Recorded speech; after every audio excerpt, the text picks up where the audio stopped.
कि जब आप बौने लोगों के बारे में और बौने लोगों को बड़ा बनाते हैं और छोटे लोग सत्ता पे काबिज हो जाते हैं, इंस्टीट्यूशन पे काबिज हो जाते हैं, तो छोटे लोगों की तस्वीरें देख देखकर आपका बच्चा भी छोटा बनने की कोशिश करता है। और हमारे देश में तो बहादुरों को कायरता के साथ इतिहास ने दफनाया, समाज ने दफनाया, और समाज ने उन बहादुरों को, जिनकी बहादुरी का किस्सा किसी से छुपा नहीं था, उसको बताने में बड़े शर्मा शर्मा के बताया।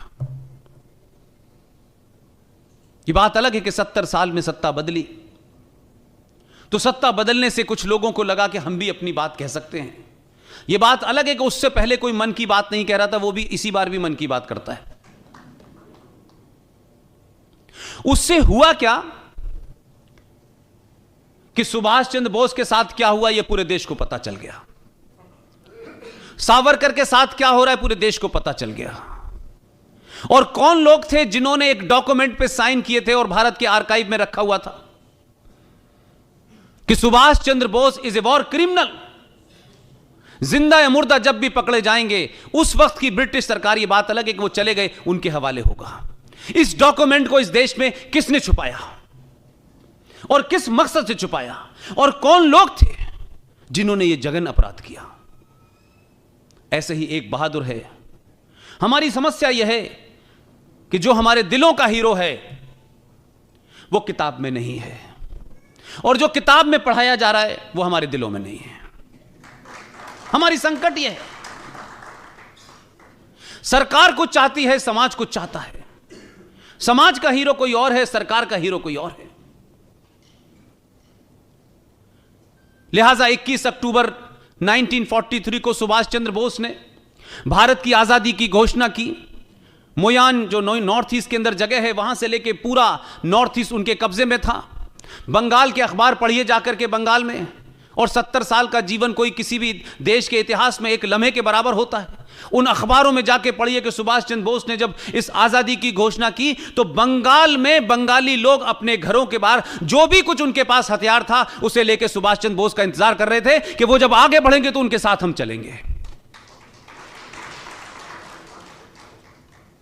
21 अक्टूबर को उस घोषणा के बाद इस देश में करेंसी भी जारी की और बैंक भी जारी हुआ, और दुनिया के 11 देशों ने, जिसमें यूएसएसआर जैसा देश शामिल है, उन्होंने उस सरकार को मान्यता दी। लेकिन षड्यंत्र कहीं और नहीं, आपके घर में हो रहा था। कुछ लोगों को ट्रांसफर ऑफ पावर से ट्रांसफर होकर के डीएम से पीएम बनना था, इसलिए उन्होंने तमाम समझौते किए।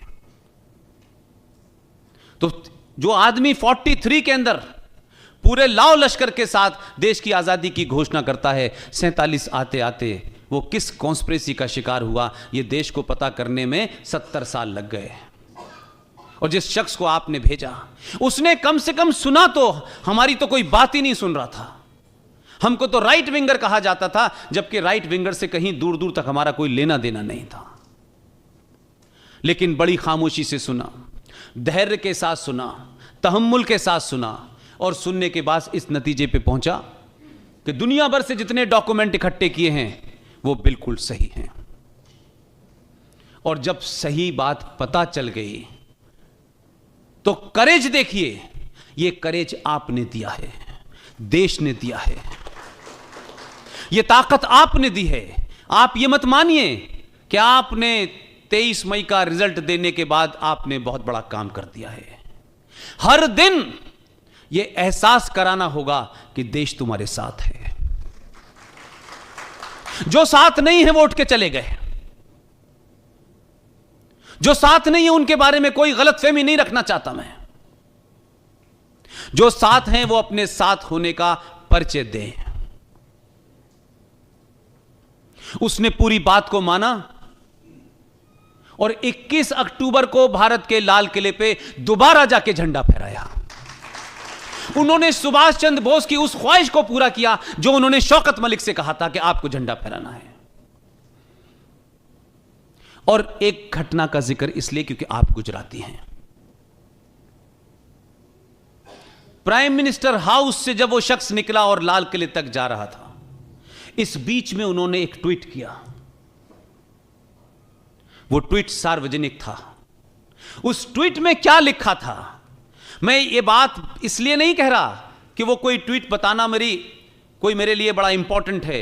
इंपॉर्टेंट ये है कि देश का प्रधानमंत्री 4 साल तक सत्ता पे बैठता है, सब कुछ होने के बाद। जरा समझिए कि जो लोग इस देश में दुश्मन हैं, उनकी ताकत कितनी गहरी है, उनकी जड़ें कितनी गहरी हैं। उन्होंने अपने ट्वीट में कहा कि मैं झंडा फहराने जा रहा हूं, लेकिन मुझे मालूम है लोग मेरे बाल नोच लेंगे। यह उनका ट्वीट था।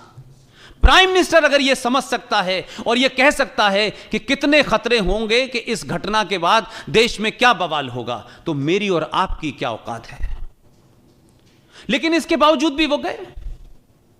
लगातार पूरी team, GD Bakshi, colonel RS Singh, Sushil Pandit, Gaurav Arya, Lalit Ambardar, हम सब ने कहा हम पीछे नहीं हटेंगे चाहे कुछ हो जाए।